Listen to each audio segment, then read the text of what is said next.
Welcome to the Future Lawyer Squad podcast. Today's episode is all about the secret to becoming a wealthy future lawyer. I think the secret is actually going to surprise you. We're going to be talking a lot today, not just about your money, but also your mind and how the two are very, very, very much intertwined, which is truly the basis for my entire coaching program, the Law School Blueprint for Her, and corresponding mastermind, the Wealthy Future Lawyer Squad.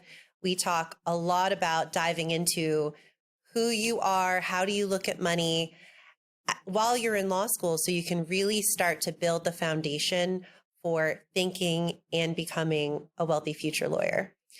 So what does it mean to be a wealthy future lawyer? The answer may surprise you. In my opinion, your net worth is really only partially about how you determine whether you're wealthy or not. Your balance sheet is only a part of whether you are considered wealthy or not. I have been practicing law for over 11 years now. And during that time, and even during law school, I have worked with and have gotten to know a lot of attorneys who I would consider wealthy from a balance sheet, from a net worth, from a income standpoint. You know, they had the big house, they have the big salary, the nice cars, they make great money, but they don't really seem quite happy with their lives or satisfied. They kind of think that, you know, practicing law is like a death sentence in some ways, and that it's just something that they have to do because they've already gone down the road and they just don't seem happy. Or interestingly enough, I've seen a lot of attorneys who, even really high earning attorneys, partners that I've worked with in big law, who make a lot of money, but who still feel like they don't have money. They still operate from a place of lack, a place from feeling like there's never enough. I had one partner that I worked with tell me, yeah, you know, it would be so nice if I could retire early, but it's not just possible for me. And we're talking about someone who was making high six figures or even seven figures, and they still felt like there wasn't enough money. And so when I talk about becoming a wealthy future lawyer, yes, I do mean growing your wealth, making a lot of money, having that dream life. But I also mean that you're happy, that you're satisfied with who you are, that you are living from a place of intention and a place of passion and just enjoying your life. You know, just because you are an attorney, you're practicing law, you're in law school, it doesn't mean that you need to be miserable, that you just need to have your nose to the grindstone at all times. Yes, hard work is so important. There's no way to get around it, that hard work is great and it will get you very, very far. But when all you do is work and all you do is think about how hard it is and how you can't have the life that you want, that's just not sustainable. And so what I'm really here to show you and to tell you, and what I really want to happen with this podcast, is to show the future lawyer community that it is possible to be happy and to have a life that you truly love and to stay in the practice of law or to change your mind if you want. It's really all about just, you know, knowing who you are, being happy, being intentional, and if it's part of your goals and your dreams, making bank along the way. You know, I think it's really important to note that when I started my journey into mindset coaching, it was right around when I had been practicing law about 5 years, and I got the dream job. I got a job in big law, and that was something that I thought would never be possible for me. But I worked really hard my first 5 years. I joined a lot of organizations. I networked, I spoke, I wrote, I distinguished myself, and it allowed me to get this really great job. But I knew that if I didn't work on my mindset and if I just went along with the status quo, that I wasn't going to make it. I wasn't going to be happy. I was going to burn out. And so I started working on my mindset. I got a therapist. I joined a mindset coaching program for couples with my husband. I started getting coached by my own independent coach. And I just wanted to be happy, and I just wanted to make sure that I was not going to burn out and that stress was not going to eat me alive. But the most curious thing happened along the way as I began to work on my mindset, as I began to meditate every day and create a morning routine and start to live my life more intentionally. My career really took off.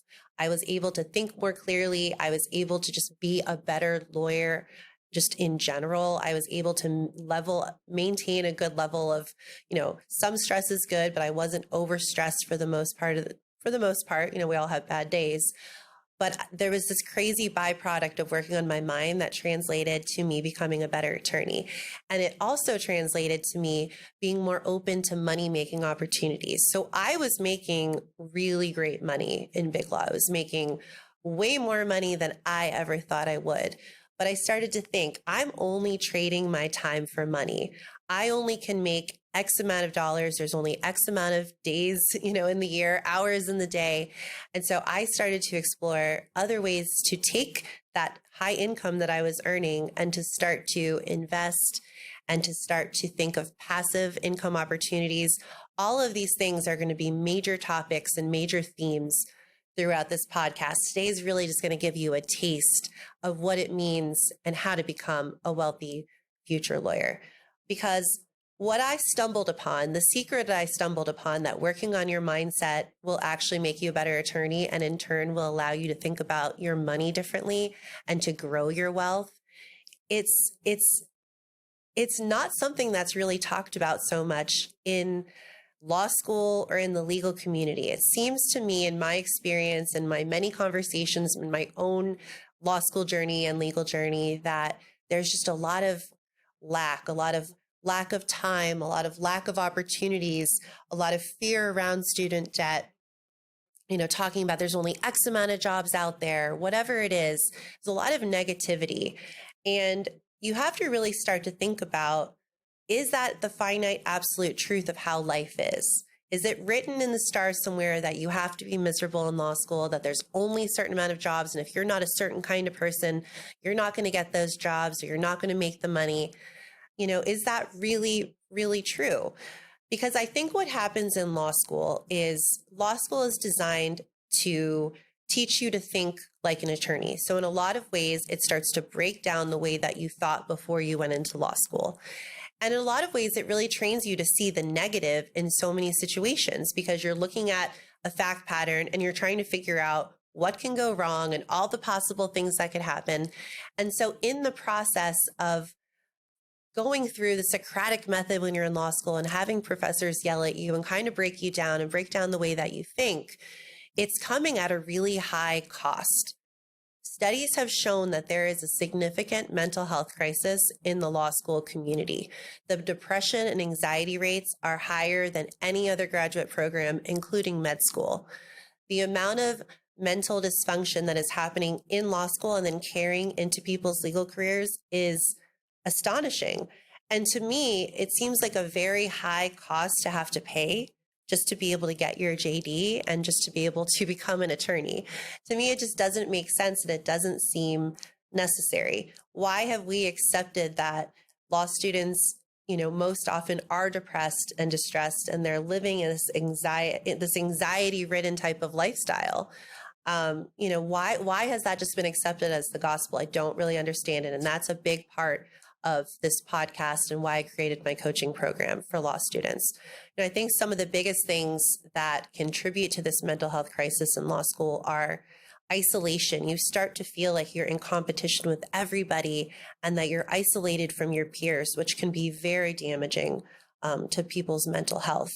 There can be extreme anxiety, the amount of the workload and the reading materials that you have to read, and the need and the feeling that you have to be good at law school from day one when it's something you've never done before can really create a ton of anxiety and stress and feelings of being an imposter. Things like a loss of personal priorities. When you're expected to study and read for hours upon hours upon hours. I used to read until 1, 2, 3 in the morning.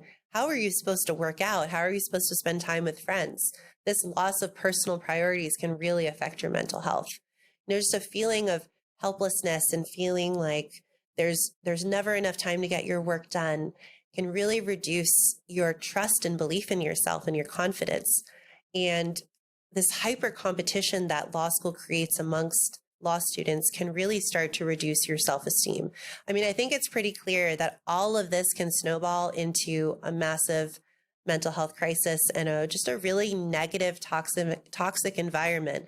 And it really has. But again, I don't believe that it has to be this way. And my goal in this podcast and my coaching program is to really show you that it doesn't have to be that way, to break apart what your brain is doing when you go into law school, to understand how your brain works, and to start to build that dream life and build up that wealthy future lawyer mentality when you're in law school. That is truly my passion and truly my goal, and why we're here right now. I mean, who can be surprised that law students are suffering with all of the craziness that goes on? And then you add law school debt. We're going to talk about that a little bit in this episode, and the opportunity cost of not working for 3 or more years. I mean, it's just crazy. So how can you rise above this negative environment? How can you start to really train your brain to think positively and to not get sucked into all of this when you're in law school? And how can you really start to build the foundation for becoming a wealthy future lawyer and thrive and be happy while you're in law school? I'm going to talk about 3 secrets to becoming a wealthy future lawyer in this episode that I think will blow your mind and that will set you down the path to a completely different life. I know that this work has completely changed my life. I'm telling you completely, and I know it will do the same for you. So number 1 way to become a wealthy future lawyer, number 1 secret, I want you to start to look into your money story, understand your money story and how it will impact not only your wealth creation, but your wealth retention. So what is a money story? I'm going to tell you a little bit about my own money story, and I want you to start to think about yours as well. So I grew up in a household where money was definitely considered to be scarce. There was only so much to go around, and we couldn't spend too much or we were going to run out of it. Debt was a bad word. We couldn't really buy the nicest of things because we were worried about the cost and how much it was going to cost and whether we can afford it or not. And don't get me wrong, we always had, I always had enough. It's not like I was suffering that I didn't have enough, but there was this mentality that we couldn't buy the nicest things. That just wasn't who we are or what we did. In addition, I grew up in a very religious household. And, when you're in a religious household, if you grew up in any sort of religious environment, you know there's a lot of money is the root of all evil and money is bad. And people that have a lot of money are not good people. And there was just a lot of guilt around people who had money. And so it was just like, okay, you can just save your money. You can spend it a little bit on the things that you need. Sometimes you can spend it on things that you want. We did take cruises, we took vacations. It wasn't like we were completely deprived, but there was just this overarching sense that the money was going to run out and we had to be really scared and careful about it. So as I was talking about my money story, I hope you were starting to think about what your own money story is, because we need to start to break down those limiting beliefs and those stories that we have told ourselves. Because what happens is these are just our thoughts around money. These are our feelings around money. And we begin at some point, we think and we feel something so much that we start to just believe that it is absolute truth when that's not the case. And so the biggest secret to really becoming a wealthy future lawyer is to know what your money story is, and then to see, what do I want to change about this money story? What do I want my new money story to be as I go into law school, as I complete law school, as I graduate, as I take the bar? How do I want to feel about money? My new money story is that money is an abundant resource, that it's unlimited, that I make money while I'm sleeping, that I make money from many different opportunities, that there are opportunities out there at any given point in time just waiting for me to jump on them and to begin to build my wealth, and now at this point to continue to grow my wealth. And my money story goes on from there, because it's not just about the creation. Sometimes people can create a lot of money, they can earn a lot of money, but then they just spend it, or they just won't ever use it. They don't allow themselves to use it. And so it's not just the creation of it, but now it is money is always available for me. I can use my money. My money is there for me to enjoy. That's my new money story. And so I want you to really start to think while you're in law school about drowning out the noise of all the negativity around that there's a lack of jobs and you're only going to make X dollars. And you know what? Maybe you aren't going to the best law school in the country, and so you're not going to get that top job. Let me tell you, my law school was by far not the best law school. It was not top ranked whatsoever. And I still ended up at really, I mean, if you're judging attorney jobs at the highest point that I could have gotten, I was an attorney in big law. I was definitely going to make partner if I stayed. I had hit the top echelon. But you know what? I started to think of money not just, okay, I'm just going to make this salary and that's it. But in allowing myself to start to be open to new opportunities with money, I realized I was able to get that job. And so I want you to start to break down your money story. I want you to start to think about how you want to see yourself, what opportunities you're going to have. And it's going to really amaze you when you start to shift your focus away from a feeling of lack or thought of lack, and you start to drown out the noise of your law school colleagues. It's going to amaze you the way that you start to view the world and the opportunities that will come your way, whether they're legal or not. And I think that, to me, that is the absolute, hands down, the biggest secret to becoming a wealthy future lawyer. But there's more.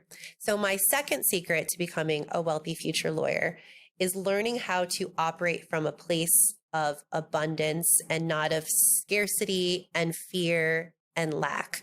So when you start law school, if you already have, you probably already know this, you're going to start to just hear a lot of negativity from your classmates, from your professors, even from attorneys that you may work with along the way, of how X isn't possible and you have to just stay in your lane, and you went to law school and you can only practice law and you're only limited to what you earn in your attorney job. But I want you to start to think about in law school other ways that you can make money. Maybe after law school, maybe it's while you're in law school. But I want you to start to think about all the opportunities that there are. Now, that might just be listening to podcasts about money like this one, listening to podcasts that expand your brain and allow you to start to see things differently. I want you to start to follow other attorneys or other professionals who are living the way that you want to be living, who are operating from a place of abundance, who are going after their dream lives. I mean, that's what I started doing when I really decided, you know what, I don't want to be a miserable attorney. This isn't going to work for me. It's not sustainable. I just started watching other people, listening to podcasts, following other people on social media, reading their books on what they were doing. And I started to just flood my brain with positivity and gratitude around my life and around money. And I think that, if you start to do that, if you read books, if you listen to podcasts, if you really spend your time taking in positive information, we consume so much content all day and we get to choose what we consume. If you consume that positive content and you drown out the negativity around you, it's going to really set you up for success as you move through law school and as you start to take job opportunities. Maybe you start businesses like I did. Like I said, I was in big law. Now I have my own law firm. This year, I started my own law firm, Flourish Law Group, an estate planning law firm in Florida. We've hit the ground running and we're doing so well. It's so exciting to see. I own an Airbnb. I invest in real estate. I have my money working for me in the stock market. I have a lot of different things going at the same time because I learned along the way that I didn't just have to trade my time for money. And that's something that if you can start to learn that now, even if you're not going to put it into practice until after law school, it will propel you light years ahead of your colleagues. And a lot of your colleagues, quite frankly, may never come to the conclusions that you may be starting to realize as I'm talking to you right now. So really learning to operate from that place of abundance is going to set you apart, and it's going to set you on that wealthy future lawyer journey. Secret number 3, and this is something that I didn't learn until just a few years ago, understanding the difference between active income and passive income, and understanding that your wealth, your creation of wealth is not just based on the job that you get and the salary that you get. Yes, that is a part of it. But like I said before, I know plenty of attorneys who make tons of money and either spend it all or don't use it. I had so many colleagues in Big Law who we were all making the same salary, but they were going out and they were buying Teslas and they were eating at fancy, restaurants every single day. And not that there's anything wrong with that by any means, but I think what they were really doing was they were just rewarding themselves for their hard work because they weren't happy. And so they thought that those things would make them happy. But what ended up happening was they spent a lot of their expendable income. And so when I started to explore, I want to start my own law firm. This is something I've wanted to do for a long time, really since law school. I had a nice nest egg set aside. I took my Big Law salary, which over the past few years during the pandemic increased exponentially, and I put it in real estate and I put it into savings. So that way, when I wanted to start my firm, I was not trapped. I know so many people who they just increase their lifestyle to the point where if they feel stuck, if they want to change jobs, if they want to shift careers, if they want to leave the law, they can't because they've created this lifestyle that they have to continue to pay for. And so and don't get me wrong, I still enjoyed my life. I still spent money. My husband and I traveled a ton before kids. We are going to continue to travel with our little ones, but I was very smart with the money and I allowed that money to start to work for me. So even when I was sleeping, even when I was working, that money that was aside, that it was either in real estate or that was set aside for me to start my firm, it was either working for me by making money or it was working for me by giving me the ability to have an opportunity to do whatever I wanted to do. I forget the name of the book. I'll have to see if I can find it and put it in the show notes. But there was a book I read where I think it was Your Money or Your Life, where they said you need to have an FU fund. A fund that no matter what happens in life, in the economy, in your job, you can just say F you and do whatever the hell you want to do. And it truly, truly does make a difference in everything you do and in becoming a wealthy future lawyer. So what I really want you to take away from this secret is it's great to make a lot of money in your law job if that's what you want to do, but you can't just rely on that to become a wealthy future lawyer. Your W-2 income, if you work for a firm, is only going to get you so far. And quite frankly, it's going to be taxed at the highest tax rates possible because you're W-2. You're not going to be able to take a lot of deductions. And so thinking about money on a much broader scale and starting to educate yourself now, listening to podcasts, reading books about money, just soaking it all in is going to make a really, really big difference. So now that I've gone through my 3 secrets for becoming a wealthy future lawyer, I'm just going to end on a note with my listener engagement section. I have a question here from a law student, and this is something that I got this question recently when I mentioned the podcast to somebody, but I get this question all the time in my coaching program, the Law School Blueprint for Her. This topic comes up a lot. And the question is, okay, Lauren, how can I start to become a wealthy future lawyer when I have this massive law school debt hanging over my head? Am I not just going to have to pay it off the rest of my life and just scrimp and save and not be able to enjoy my money? Or am I going to have to wait until I pay off my law school debt to start to become a wealthy future lawyer? And my answer is absolutely not. Hell no. You can start to become a wealthy future lawyer now when you're in law school. But here are my key tips when it comes to any debt, quite frankly, but especially law school debt. The fact of the matter is that debt is not good or bad. Debt is just a decision that you've made to invest in yourself. You've decided to invest in becoming an attorney, right? You've made this incredible investment in yourself. You've said, I'm going to take this time, I'm going to learn, I'm going to study, and I'm going to become an attorney. Whether you practice or not, no one can ever take that away from you. And so I want you to start to think about money as simply a choice. It's so funny. I said this to someone once and I saw the light bulbs go off in their head. I said, people talk so bad about their law school debt, but they don't talk so bad about their mortgage on their home. Like, why is that? Why have we decided to put this negative connotation on our debt and to act like it's an enemy when really it's been a tool for us to become who we want to be and to follow our dreams? And so I want you to start to shift the way that you look at your debt to know it's not good or bad. It's a choice that you've made. It's an investment that you've made in yourself.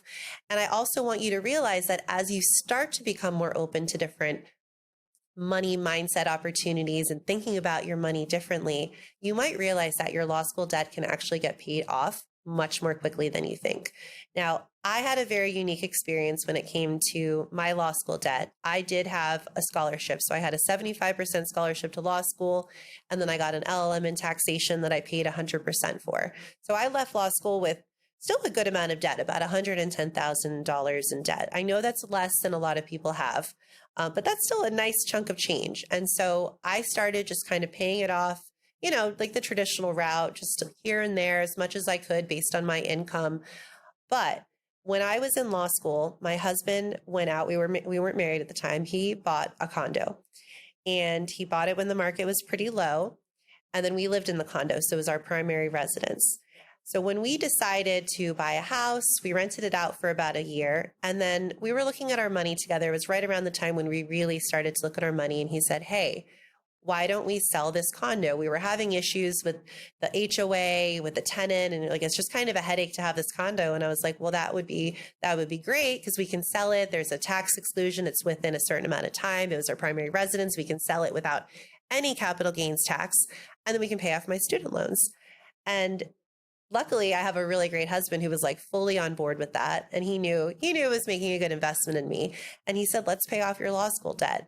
And so I never saw that coming. That wasn't anything that I anticipated. But because I started looking at money and I started analyzing taxes, and I had enough knowledge to know how all of, the capital gains exclusion worked, we were able to then pay off my law school debt. We sold the condo at a great appreciated cost, and we were able to pay it off. And why do I tell you this story? It's not to make you feel bad about your own debt or to brag, but it's just to tell you that you never know, once you start to just look at the world differently, the way that just your perception is going to bring opportunities that you may not have known existed before. We'll talk about this in future episodes, but I will just leave you on this one note. Something to think about if you are buying a house along the way, either in law school or right after.